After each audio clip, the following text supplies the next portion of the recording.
Alright, good afternoon, ladies and gentlemen, mothers, fathers, daughters, sons, brothers and sisters. This is the long-awaited Q&A answers that have been posted over the last week, just to commemorate 2 years of me being...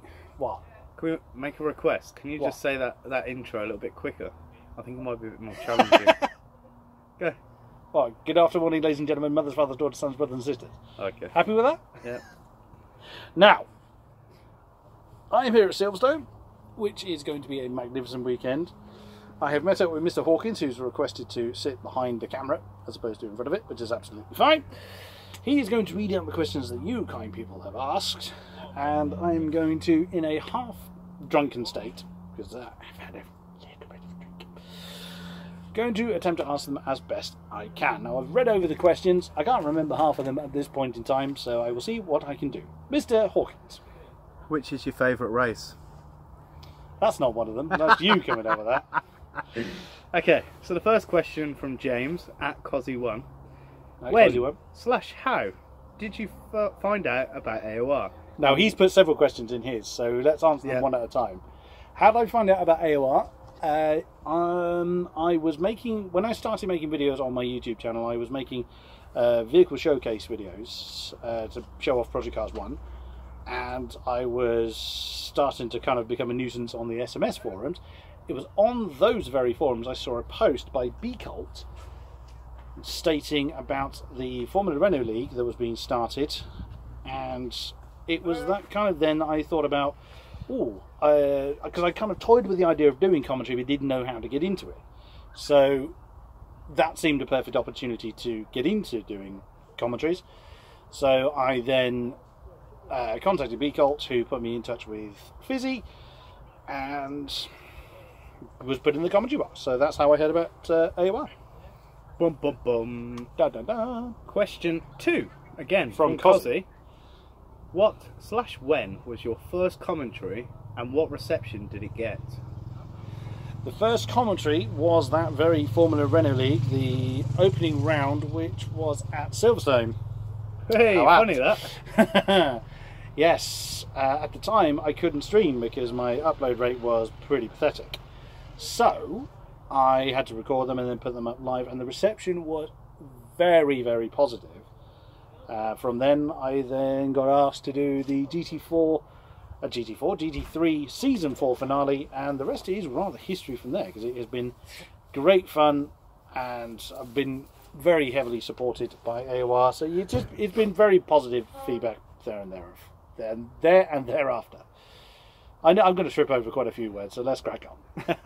Mr. Right, so we'll move on from Cozzy this time. We'll come back to Cozzy's next questions. Okay. Next question is from Tino. Tino Nogarino, Mr. Tim. ACR Tim. Do you like Finland, and would you ever want to try a sauna? Never been to Finland. Maybe I'll travel there someday. Now, it being really hot by English standards in the UK this weekend, and I drove for several hours to get here through various delays and me taking wrong turns. I experienced a sauna in the form of my car, and no, don't like it. Sorry to say, too big for that sort of thing. Bum bum bum. Next one. Next one is from EVR Morvik. Morvik. Where did you get your nickname from? I think this is a good one, and I'd like to add an additional one onto that. Of where did you get your avatar from? What inspired you to pick that avatar? Let's answer the first one. Where did King-Kodiak come from? My very first online name, I'll wait till you finish drinking before I answer this, there we go, was Munchie19. And Dan laughed at the point that I said that. 19 was how old I was. I was young. Okay, it was my first online name, give us a chance. We all make mistakes as kids. And funnily enough, no one took it seriously. So, me and a friend of mine looked through the thesaurus and found Kodiak, which is an island off of Alaska that houses the Kodiak bear, which is a damn big bear of the brown bear family. But at the time, Mech Warrior was a big thing, and Kodiak was the name of a mech within the game, so Kodiak was everywhere. So in order to differentiate me from the rest of the field, I was going out with a girl whose surname was King, hence King-Kodiak. And to answer Dan's question of where the avatar comes from, the brown bear element is a Kodiak bear. But the reason why there's a carrot standing on the nose is because my other alter ego, you could argue, is Ranger Carrot. Which, to answer where that came from, that was like all good things in Great Britain, it was nicked. A popular, shall we say, PC gaming magazine used to give out free AOL dial-up discs way back in the day for internet-only games, and they used to use randomly generated username and passwords. Username was Ranger, password was Carrot. I was like, that sounds like a great username, so I nicked it. I created the YouTube account as Ranger Carrot for no particular reason. I'd used King-Kodiak a lot, so I decided to use Ranger Carrot, and hence combined the two. And that's why it's the bear with carrot standing on his nose. Next question is from Ben, aka Demon. Now, he's actually asked a question that says, what is the most fun series you've had to commentate on? But I want to break that down. Ooh. So answer that, but I want to split it as, what is your top series and what is your AOR series? Oh, now you're almost forcing me to say the top series isn't an AOR one. No, it could be an AOR one. Could be an AOR one. As in the most fun series I have ever commentated on. Oh, now I haven't planned these answers, incidentally. These are all kind of off the cuff. The hook and drunk. Yeah, very natural and quite drunken answers. It is by me. I mean, I've only had 3 pints, but I'm such a lightweight when it comes to alcohol. I'm quite drunk at the moment. That is quite a tricky one. I have to say, I think it's going to be... I love commentating across the board. That's a really sit-on-the-wall answer, but if I'm going to commit, it's going to be the F1 series. I've absolutely loved... Being an F1 fan is one thing, of course. It really helps enjoy the series that much more. But the racing that I've had the enjoyment of for Top Tier and PC side has been absolutely phenomenal since I started covering the series in season 13. So it's been great fun. I would say that's the best AOR one. Outside of AOR, haven't been many, but I really did enjoy doing Rocket League for Gfinity. Had to give that up because I couldn't keep up with the Rocket League scene alongside my AOR commitments, essentially. So had to give that up, which is a bit of a shame. But yeah, outside of AOR, I would say it was that. And F1 is most certainly my AOR one. Next question is from Canute Martin. Canute! Mr. Fizzy. Actually going to be... He will be here at the time of recording tomorrow, because this video will come out in a few days' time. But yes, Fizzy's going to join us. I get to meet the Fizzy himself. So his question is, who is the most awesome Norwegian you have commentated with? Well, that's not a loaded question in the slightest, is it, Fizzy? Well, being that Fizzy is the only Norwegian I have ever actually spoken to, let alone with, then he does earn the top honours there. Perfect. And he added another question into that tweet as well. As is an actual question. And what got you into racing in the first place, if you can remember back that far? As far as spectating... Emoji winking face. As far as watching racing was concerned, again it was Formula 1 back in this kind of Senna era, late 80s. Now, I am quite an old bear, you see. I was born in 1980. So by the time I was kind of 9, 10, that's 89, 90, of course Senna being, Senna Prost was the main battles to look at. Part of the reason I became a McLaren fan was those battles going on. As far as actually taking part in racing games, one kind of led to another, really.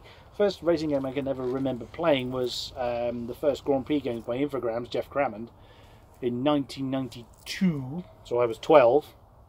I was young once, you know. So yeah, that was what started me on racing games. Kind of fell out of racing games for a number of years, and then through AOR started to get into them again. I occasionally race, but let's just say I know full well where my talents lie. It's not behind the wheel. It's most certainly behind the microphone.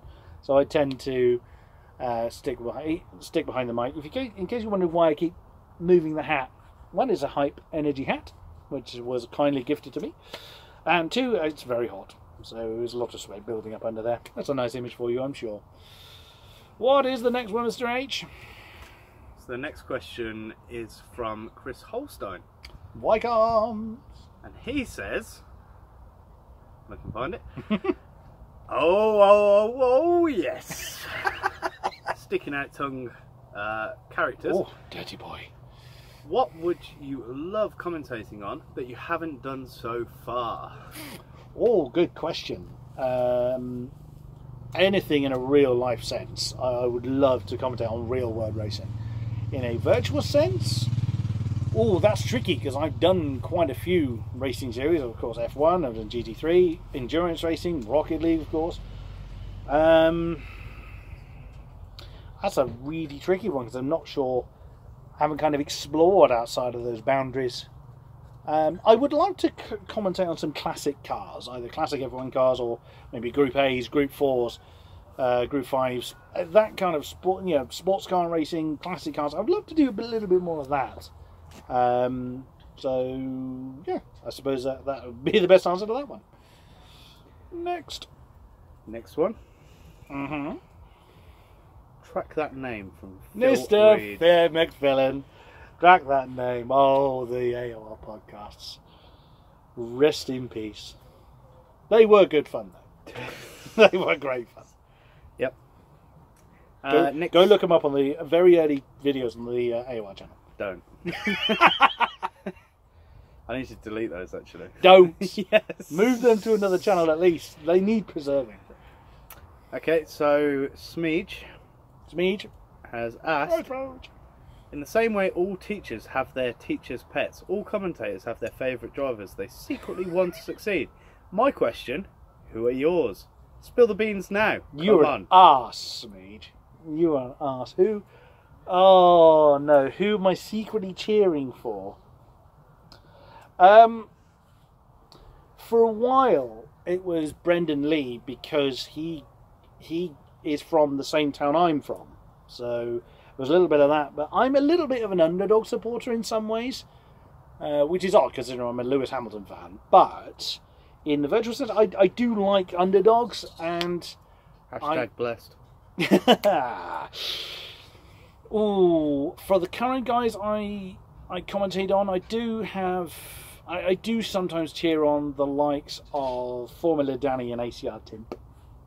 To be quite frank, Formula Danny, of course, last season's champion, is still in the championship running, hanging on in there.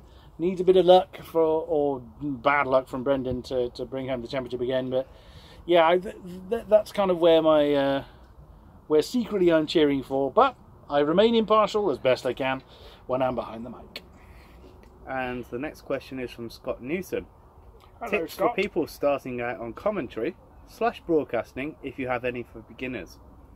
And you answer that actually first.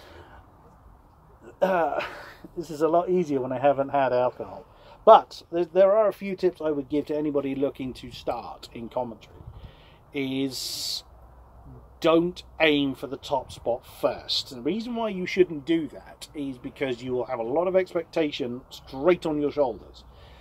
If you're new to commentary in any kind of way, shape or form, try and aim for a tier that doesn't necessarily have a lot of audience, just so you can cut your teeth and start to build your own style, how you commentate. It's very easy, and in some ways you have to when you're very first starting to copy somebody else. I was a little bit fortunate when I started commentary that I'd already shaped my own style because I had my own radio show in my hometown, so I'd already kind of learned how to use my own expression, vocally present yourself. So I learned how to talk, not necessarily properly, but in a way that's engaging. And if you never commentated before, if you don't have that experience, you've got nothing to fall back on. So you've got to build that yourself. And initially you will kind of copy somebody else, but you've got to build your own style. Otherwise everyone's just going to say, oh, you're a copy of them, and you will automatically be at a disadvantage. So find not necessarily a smaller series, but don't put pressure on yourself to start right at the top. So that you then have the ability, to have the surroundings to build your own style, to be you. And that's absolutely crucial, that you've got to do commentary your way. And initially you've got to find what works for you. What works for me doesn't necessarily work for all other commentators. So you've got to find that particular rhythm. So start small, build it up. You might aim for the top, aim high, by all means, but do the legwork first. Build your own style. Absolutely crucial. Once you're comfortable in that style, then it's much easier to build. Once you start, if you listen back to your own commentaries, the first thing you're going to have to do is get used to the sound of your own voice. It sounds strange, but when you listen back and you think, oh, I hate how I sound, that's exactly what I mean. You've got to get through that barrier to better yourself. You think, okay, I didn't do that bit very well. and then you learn. I had to listen back to all my own commentaries and realise where I was going wrong, how I could better myself. So that part of the refinement process. Once you've built your own style, then aim for the top, by all means. Second question from Scott Newton. Mm-hmm. Do you commentate on other games besides Cody's F1? I saw your answer to that. Ping! Occasionally, yes. I do commentate outside of Formula 1. Of course, for AOR, I do the GT3 series. I have done sporadic commentaries for other leagues, all of which are available on my own channel.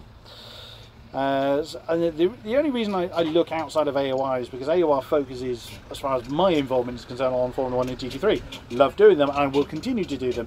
But, like I mentioned earlier, I do like to cover other things. So, other leagues have specialities in different types of sport car racing, for instance, or IndyCar, or what have you. So, I do occasionally do commentaries elsewhere. Check out the channel for details.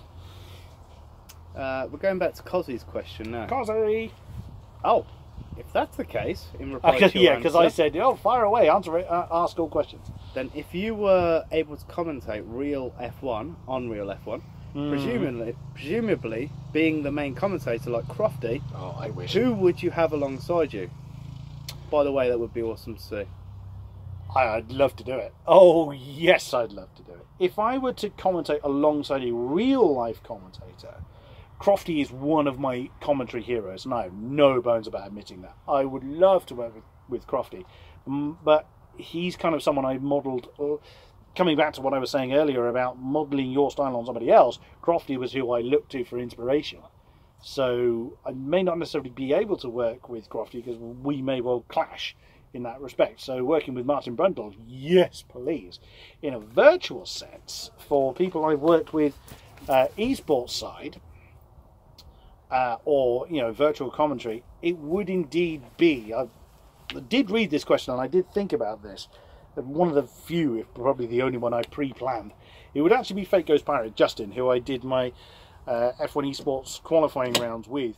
And the only reason I pick him, I mean, I love working with Hamish. I love working with all the commentators I've worked with previously, but me and Justin have a great synergy that we've had from day one. It's the very first commentary we had, we just hit the ground running. And that's how you know you have got a good commentary partner, if you can just bang straight in there and there's very little conflict. Yeah, sure, we had to work a few things out, as every commentary partnership does, but we just hit the ground running, and that's was really proven when one of the F1 esports qualifying rounds was an hour long with no racing involved because there was a problem with Xbox Live.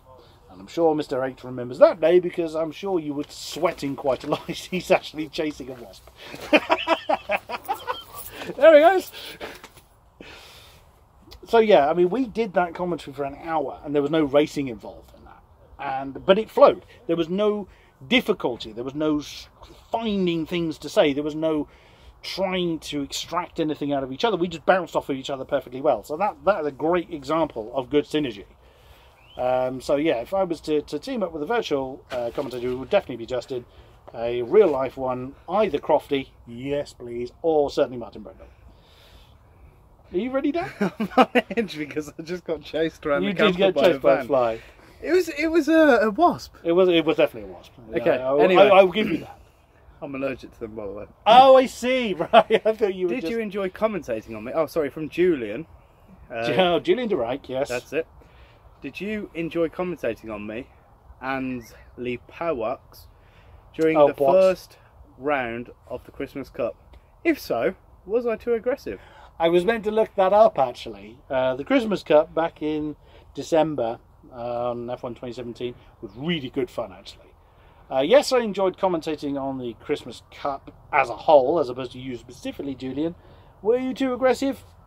That's not for me to decide. That was up to your league and the stewards. Yes, that's a sit on the wall answer, and I'm staying there.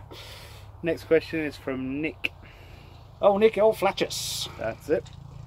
Does the wider family ever get annoyed of your tones blasting out at 9/10 PM at night?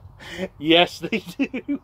Yes, I am forever in trouble by the wife for waking up the children all the time. And this is, again, this actually links into the tips for new starters. This one kind of comes a little bit later, but it comes down to energy levels. I cannot commentate quietly. Physically impossible for me, because when the adrenaline level's going, the volume just rises. As it should. You shouldn't have to be contained. Sometimes real life kind of forces you to, but it will compromise your commentary if you're having to keep the volume down, because it will naturally keep your energy level down. And yeah, I'm forever being told off, because where my little office is right next door to the kids' bedroom. So yeah, quite regularly we have to have like one downstairs, my eldest going to sleep, and the youngest in bed with my wife that's a couple of doors down, well, a couple of rooms down I should say. So quite regularly my wife will say, "You were too loud again." Can't help it. I've tried. I cannot help it at all.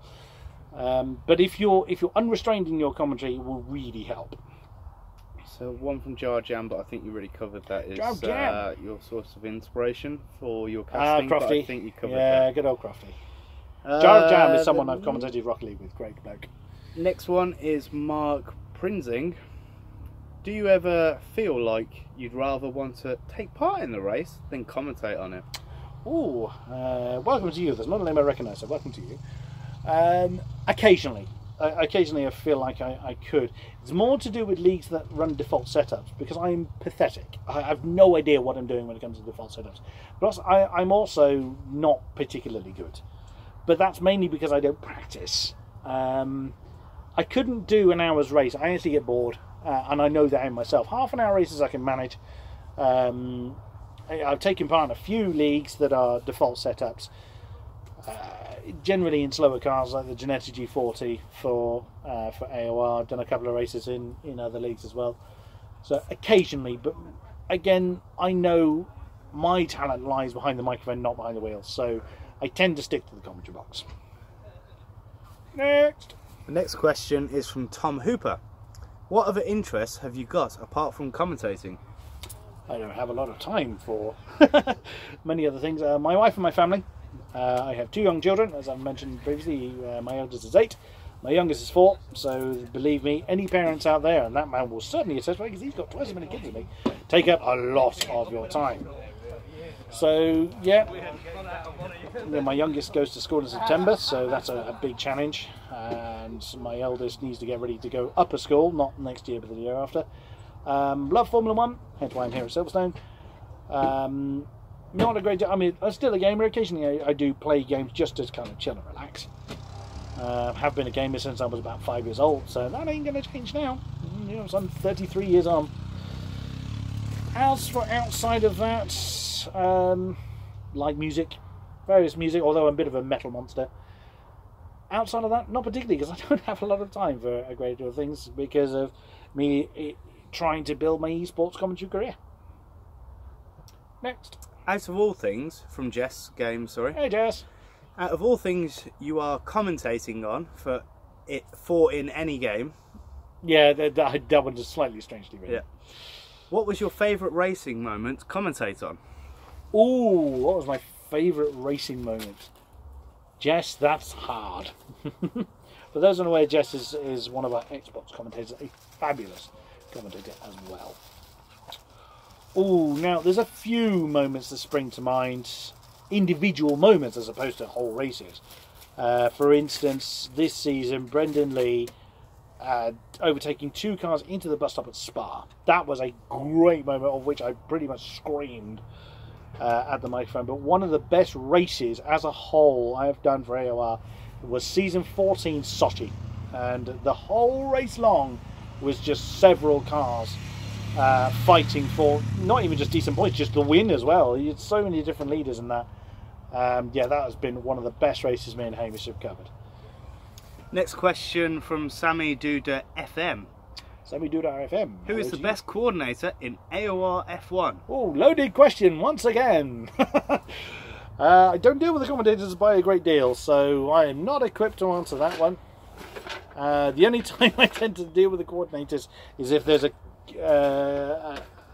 commentary issue of some description. So yeah, I'm not going to answer that because I don't deal with them very often. And the next question from Diablo JB33. Diablo JB33. James. Who is the most promising sounding commentator within the community? Ooh, again, that's a hard one to answer because we've had some really good commentators coming up through the ranks. My position as head commentator has enabled me to kind of evaluate and watch and help commentators coming up through the ranks. But I must give a particular shout out. All of our commentators are very good.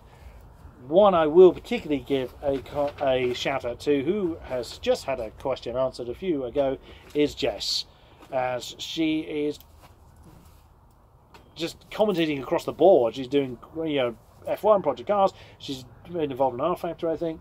She's done some of the Oceania races as well on F1. She's and how she's developed since she started at the beginning of the season has been great to see. So, to name one particular commentator, I will name you Jess Games 95.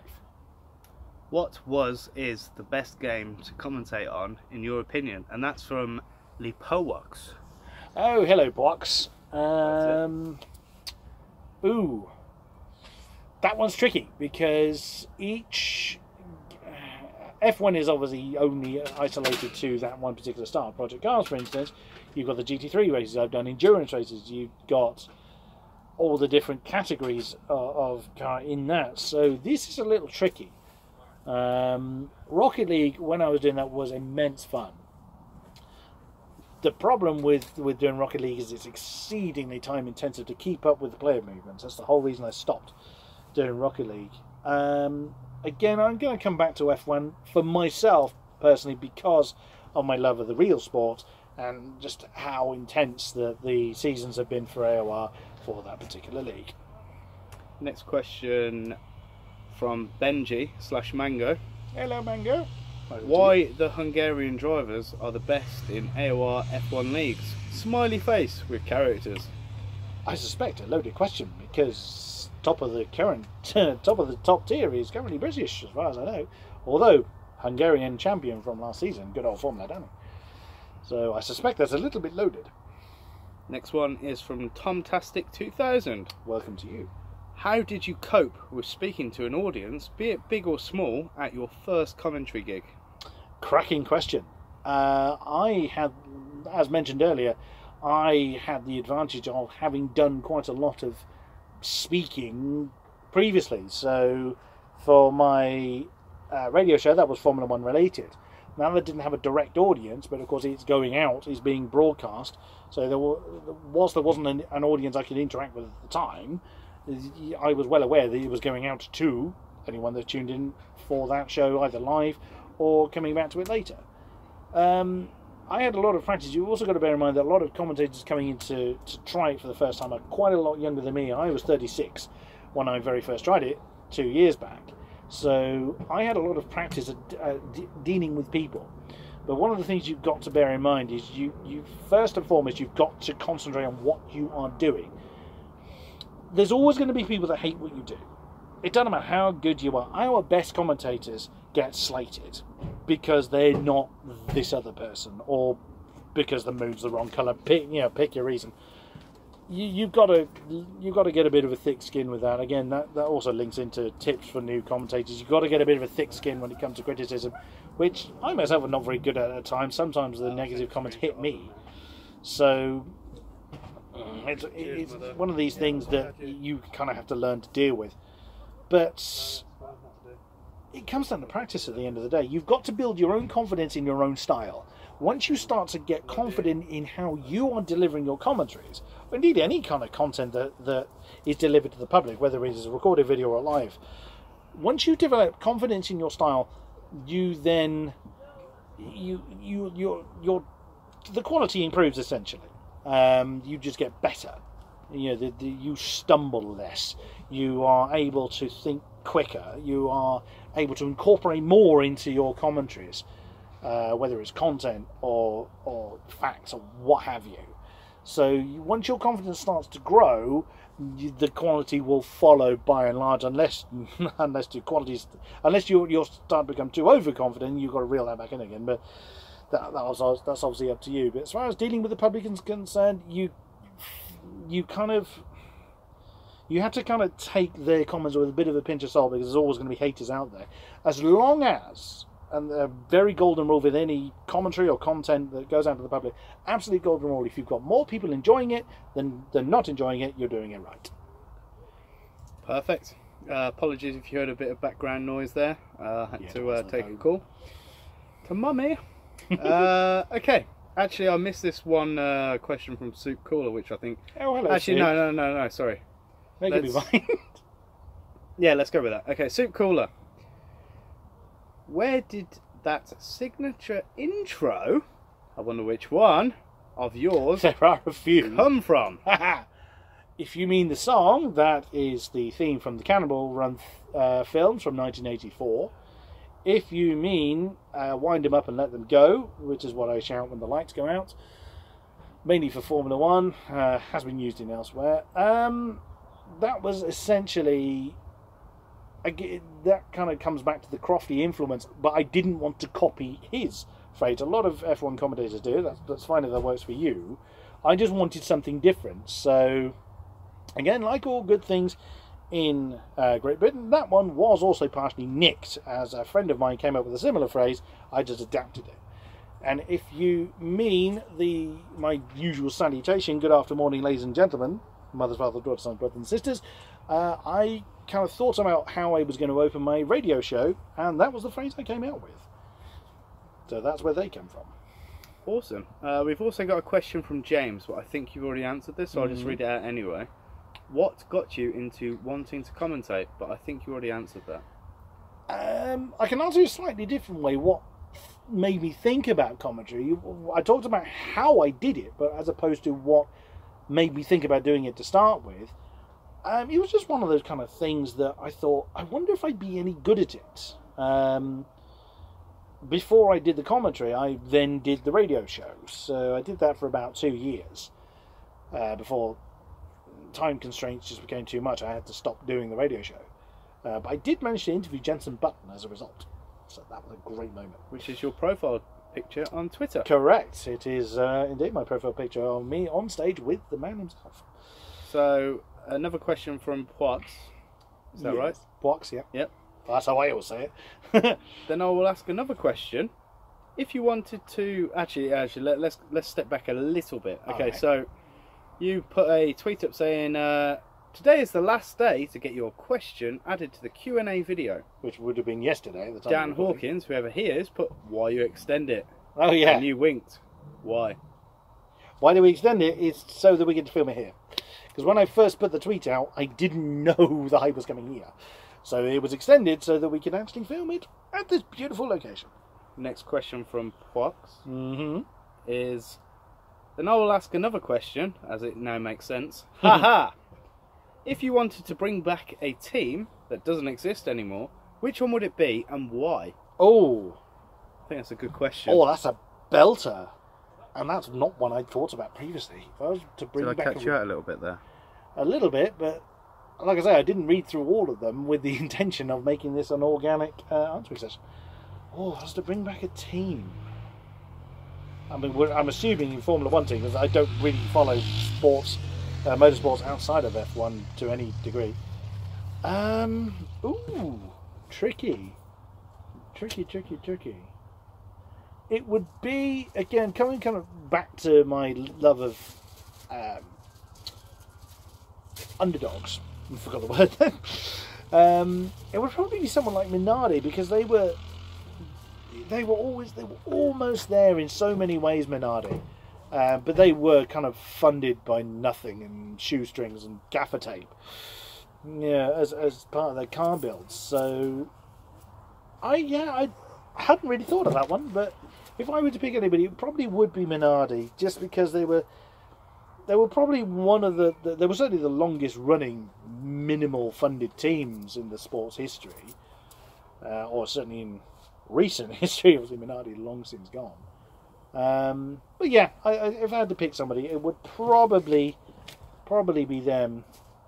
Although there's so many different teams you could pick for so many different reasons.